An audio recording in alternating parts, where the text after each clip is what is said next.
So far, we have talked about where a business has to collect sales tax. Now let's talk about what actually gets taxed. Most physical goods are taxable, but every state carves out specific exemptions. And as a junior team member, you will run into these constantly, whether you are processing an invoice or filing a return. By the end of this section, you will know the default rule, the most common exemption categories, and exactly what paperwork you need before you can treat a sale as tax-free. Here is the starting point, and it is simpler than it sounds. In most states, tangible personal property, meaning physical goods you can touch, is taxable by default. That rule applies in every one of the 45 states that has a sales tax at all.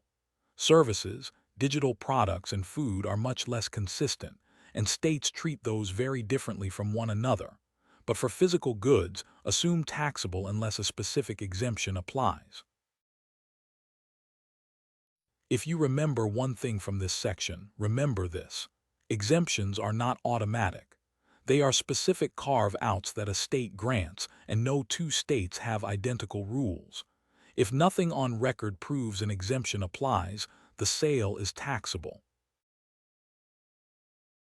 Even though every state writes its own exemption rules, a handful of categories show up again and again. Resale is the most common one you will see. A business buying goods to resell them does not pay tax on that purchase, because tax is only meant to apply once, at the final retail sale. Manufacturing exemptions cover machinery and raw materials used directly in production, and states interpret direct use strictly. Nonprofits, government entities, agricultural buyers, and medical or healthcare purchases round out the list, though each one has its own conditions. Let's slow down on resale, since it is the exemption you are most likely to run into day to day. When one business buys goods specifically to resell them, the purchase itself is not taxed, because the tax is designed to apply only at the final retail sale to the actual consumer. The purchaser has to back that up with a valid resale certificate. Without it, there is no exemption to point to. There is also an interstate commerce exemption worth knowing. If a seller has no nexus in a customer's state and ships goods there, that sale is generally not subject to sales tax back in the seller's own state. It is a reminder that taxability and nexus, which we covered earlier in this course, are closely connected ideas. Claiming an exemption is never just a verbal statement. When a buyer claims resale, manufacturing, nonprofit status, or any other exemption, they have to hand the seller an exemption certificate.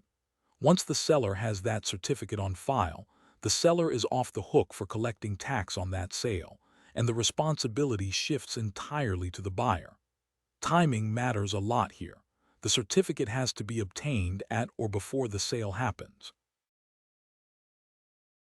One acronym is worth knowing here. The Streamlined Sales Tax Certificate, or SST for short, is accepted by most states as a common form. Some states still insist on their own specific paperwork, and using the wrong form does not protect the seller from liability, so it pays to check before you file anything away. A seller who accepts a certificate honestly and in good faith is not liable even if the buyer misused the exemption, unless the seller knew or should have known the claim was false.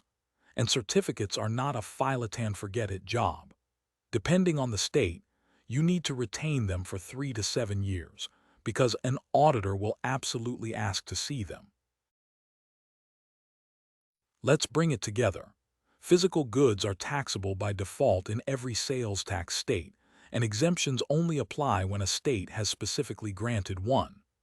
The categories you will see most often are resale, manufacturing, nonprofit, government, agricultural, and medical, each with its own conditions. And none of that matters without the paperwork.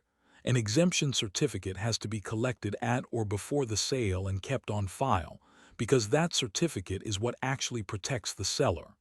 Next, we will look at the flip side of all this. What happens when a seller does not collect tax at all and use tax comes into play?